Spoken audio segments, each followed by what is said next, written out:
based on the column you'd written and you submitted with us. It's there on the Western Standard Online with Trudeau and Tamara Lich, and just Trudeau's kind of trend on how he deals with strong, outspoken women. Yeah, it certainly is a trend for our Prime Minister. So through Alberta Proud, we're a grassroots nonprofit organization, and we advocate for everyday Albertans. We advocate for our energy sector, our resources, small businesses, farmers, ranchers, and we take issue with celebrities and politicians who get in the way of our prosperity and our way of life, which is pretty much happens to be just about everything that our Prime Minister does these days. So I wrote this column last week, and we took a strong stance. Our organization took a really strong stance on the trucker convoy and in support of Tamara Lich. Whether you agree with everything that took place, largely it was a very peaceful nationwide rally to stand up for personal freedoms and liberties. I think we've all been a little bit on the same page with that. Yeah. And I mean, how she has been treated is worse than how a drug kingpin has been treated.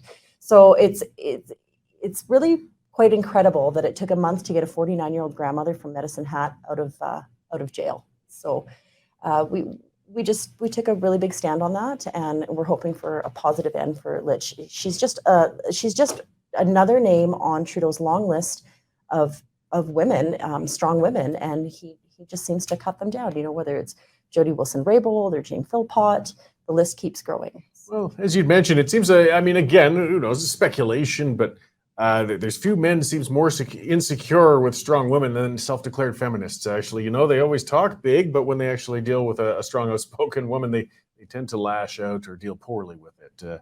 I generally find it insulting when men call themselves feminist, and that's used as such a dirty word anyways, but the irony is not lost on any of us, I think, that he brags about being a feminist, and yet this is how he treats women.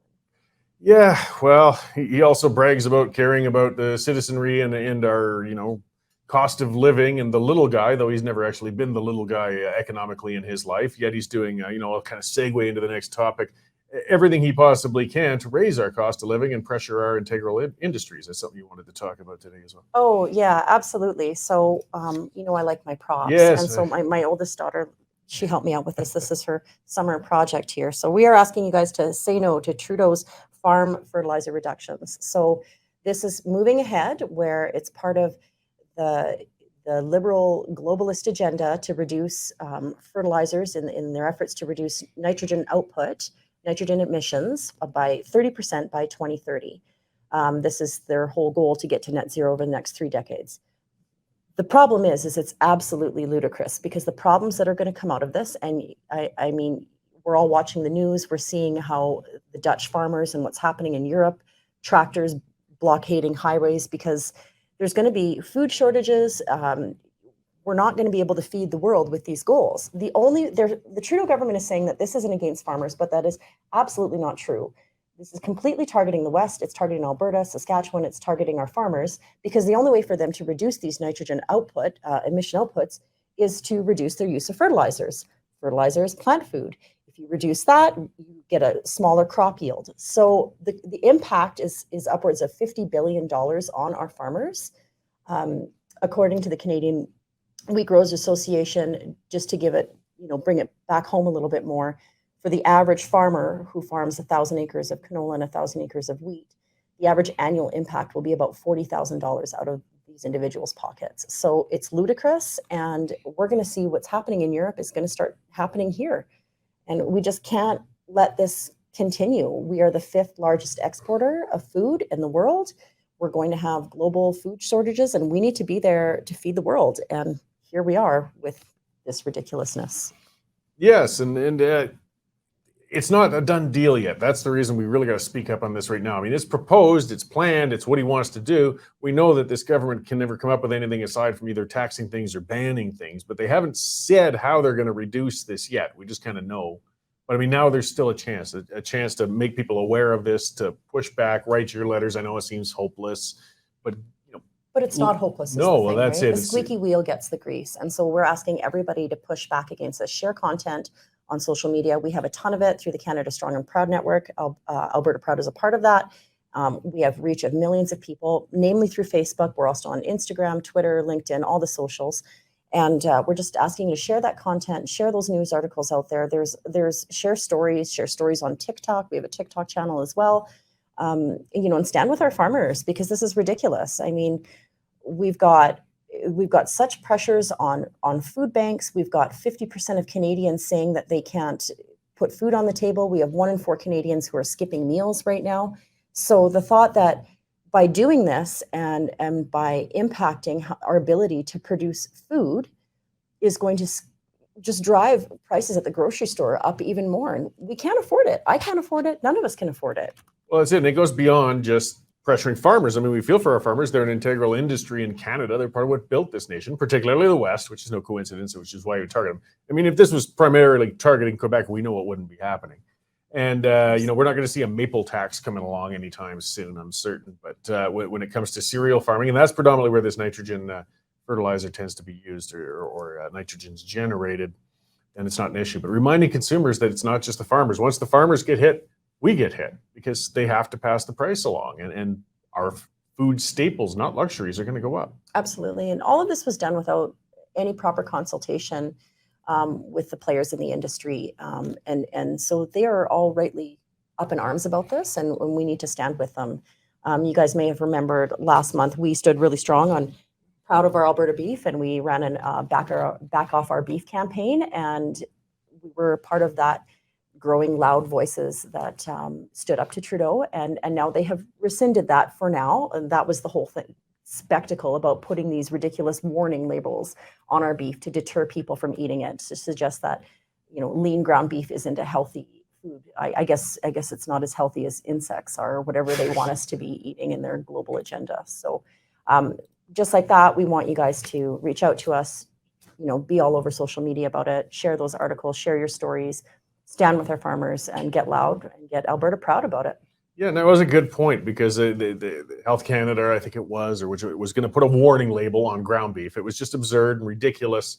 But once the public stood up, and that's what I like to remind people, it's not impossible. It feels impossible, but you know what? Sometimes they do realize, oh, wow, we pushed it too far, and they will back off. And I think there's very much potential with this. I mean, even though somehow people in Toronto quite often won't seem to realize what powers their vehicles or heats their homes, so they'll still oppose energy, everybody eats. And when they see that cost hit them in the wallet, they're going to get concerned no matter what part of the country they're in. So if we could just let enough Canadians know, get up and stand up, this can stop. Absolutely. In fact, this plan does not help the UN's goal to end world hunger by 2030. Well, yeah, the UN's goals are a little hard to make sense of. But if that's what does it for you, just remember that. Yeah, so. The UN's here to save the world, except they want them to freeze and starve in the dark as we shut down all the oil and gas and food supplies for them. But like you said, that's another bizarre thing. I mean, we put tax dollars towards cricket farms. And you see the articles from the usual legacy media outlets. CNN keeps talking. I mean, what was a recent one on cockroach milk? There's this fascination with making humans consume insects that's been coming out on the mainstream media and the left lately, and I don't get it. Yeah, I really don't get it either. I mean, the truth is that Trudeau is no friend of he's no friend of Canadians. He is a friend to his global agenda, the global elitists, and I think they just want this big homogenized society, and we're all feasting on insects. I mean, I just don't get it. I mean, he keeps taking these stands. He and his environment minister, we call him Uneven Stephen Guilbeault. They just have these ludicrous plans, and it's always targeting the West, and it's always like they continue to go after our best in the world Canadian energy, our Alberta energy, and now they've gone after our best in the world beef. They're going after our best in the world farmers. So, but giving us crickets. So, I mean, and that gets me, because they say, oh, well, in Mexico, they were consuming, insects for 1,000 years. But every society on Earth where they traditionally consume insects, it was usually a matter of need, not preference. I mean, sure, survival food, get out there, eat those bugs if you're on the verge of death. But if anybody could choose, even in those countries, okay, steak, crickets. They're going to go for the steak every time. Bear Grylls would consume his own urine as a survival tactic. Okay, but you know what? If you've got water, you'll pick that first. Well, yeah, my life is not an episode of Survivor. I mean, with 3 kids, some days it does feel like it, but last I checked, it wasn't. So I'll take the steak any day. Thanks. Well, and that's something. And 3 kids, or even just people living on their own, if it's seniors on a fixed income, food costs are a big part of your budget, and they're important. And there's part of the problem too when you're talking about the world elites. So, right, like Justin Trudeau, he's never had to worry about a grocery bill his entire life. I said on Twitter the other day, he just feels that magical food fairies will fill his cupboards so his chef can get in there and pull it out and make him meals and bring him to his table, and his maid will clean it all up. He doesn't understand what these policies do to normal people. He's disconnected altogether. Well, he's disconnected, just like he's disconnected from how much it costs to traipse around the world, right? I mean, he went through more jet fuel last month than enough fuel to power another truck or convoy. So maybe we should ask him if that's a fair trade-off. Yeah, that was Tristan Hopper who calculated that, and it's Brian Passafume who came up with that story, just looking into the numbers and realizing, like, holy crap, Justin spent only 11 days not flying in July. And all of his trips were all vanity trips. They were all photo ops. There was nothing critical. There was no summit or, important thing he had to go to. He's not advocating for our energy industry or for anything to do with our own prosperity, on these trips, right? Where is he now? Where is he on his vacation? Yeah, he's in Costa Rica. And I was curious about that the other day because, I mean, we spent, I think it was $11 million renovating Harrington, mansion. I like to call it. Cottage makes it sound small, guys. It's a mansion. He gets for free on a lake with security and a few acres, but apparently it's still not good enough for him. He's going to fly to Costa Rica and hang around with the family over there. Absolutely. Hope he's having a great time. Oh, on our dime. God. And we got to pay for the separate rooms for him and Sophie and everything. I mean, it's just not an efficient trip all around. Yeah, it sounds like a convoluted situation. But it does get frustrating. I mean, and if you want to get consumers to do things, I mean, you just walk the talk, right? I mean, you're telling us to tighten our belts, telling us to take shorter vacations or stay closer to home. And here's this clown, as you said, in 1 month, burning more fossil fuels than the entire truckers convoy did. Yeah, I know. I love that because it just really puts it all in a nutshell. Oh, and it's insane. And it shows too, we can't escape the consumption of petrochemicals. I mean, even if he wants to virtue signal, I'm sure if he could find a wind up elastic plane that was reliable and he could get across the sea with it, he would use it, but you can't because they don't exist. I mean, that's where a lot of this problem keeps coming to as well. Get rid of the fertilizers. I know there's no alternative, but we'll just get rid of it. We'll deal with how we're going to, deal with it afterwards. And get rid of petrochemicals, and we'll worry about how we're going to fill that void later, even if solar and wind and other alternatives are failing. It's a lack of foresight. Well, we call them unreliable alternatives for a reason. We have best in the world energy, and through carbon tech and taking CO2 right out of the air and turning it into usable everyday stuff and things, like we can win that race to net zero right through our own energy right here. And, through the war in Ukraine and everything that's happening right now, I mean, Canada needs to become the engine of the world. We need to be able to fuel the world.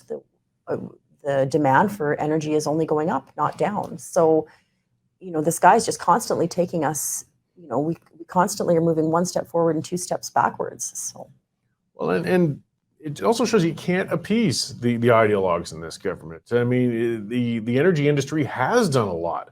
They have, carbon sequestering, separating, fine, sticking it in a hole somewhere, or ways to convert it. I've spoken to Colin Craig about how they've even made carbon-based vodkas. They've reduced emissions. They've done all sorts of stuff. Do they get credit? No, they just get more and more pressure to keep reducing production. Likewise, with the farmers, I mean, they have reduced fertilizer use just for economic realities. Fertilizer is expensive. Quick McDick, I don't know if you saw his video on it. He's fantastic, that guy, and he's a farmer, and he knows, look, we have done things, there's different ways of bringing in field peas to bring nitrogen back into the soil and other ways. But are they getting credit? No, because the government still wants them to cut further from what they've already done. You can't win. You've got to fight back. You won't win by appeasing these guys. Yeah, and this our provincial government has, had enough foresight to invest in agriculture and in agri-tech, and that's what we need to do. We need to invest in it, not move away from it. So there's a lot of innovation going on, and there's a lot of opportunity, and there's just a lot happening right here in Alberta. But we just have a prime minister who clearly hates the West, clearly hates Alberta. That he does, and of course he doesn't think much of those darn farmers, because rural areas don't tend to vote Liberal that often either. I mean, there's a bit of a rural-urban thing going on here too. Because to be fair, there are a lot of agricultural producers in the Maritimes and throughout Quebec and Ontario that these fertilizer proposed bans, it's going to hurt them too. I mean, it's going to hit the West the most because that's where most of our agricultural production is, but it's going to harm people across this country. It's going to harm the whole country, and it's certainly going to hurt all of us when we go to the grocery store and it's $12 for a loaf of bread. and you're put on rations like they are in other countries. Yeah, And that can happen.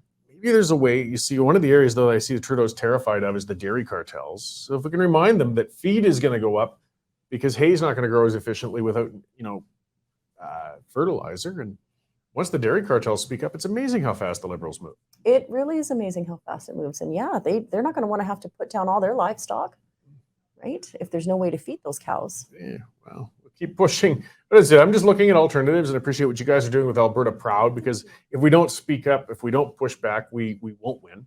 And as you rightly pointed out, on the ridiculous little thing with labeling beef products and with this fertilizer thing, we can move the needle on this. The government, right now, it's still in idea balloon stage. We can stop this in its tracks. Yeah, we do these kind of campaigns all the time. And like I said, like our social medias, we have reach of millions every week. We have email lists, and we get out there, we run petitions, all sorts of things. So check us out on Facebook, check us out on all the social media platforms. And while you're at it, we put up a post yesterday just asking everybody to kind of make a comment on new t-shirts, new designs that we're coming out with. So I'd love to see you guys vote and plug something in the comments there, on which there's 5 of them we're tossing around right now. So please take a moment and vote on that. Great. Before I let you go then, just to remind everybody, where can we find information about Alberta Proud and what you guys do? AlbertaProud.org. We've got shop.albertaproud.org is our merch store. We're moving. We still have these. So if you want to back off our beef campaign, we're still going with that, because they quieted down on that for now, but it also ties in really well with back off our farmers. And so these ones are available for sale, and there's lots there on our website. We're on Facebook, we're on Twitter, we're on Telegram, we're on Instagram, we're on LinkedIn. I think all of them. So TikTok, all of them. Look up Alberta Proud. You'll be found out Yeah. there somewhere. I know Facebook's kind of your most active area where you have It a lot is, of and I this. encourage people to DM me if you have any ideas, any advocacy, any things you feel that we're not talking about enough. This is all for you guys, so I want to hear from you.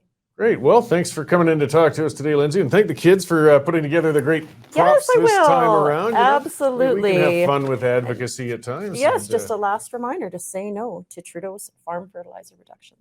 Stand up for Great. farmers. Well, thanks again, and Thank you. I'm sure we'll see you again soon. You bet. Thanks All as right. always. See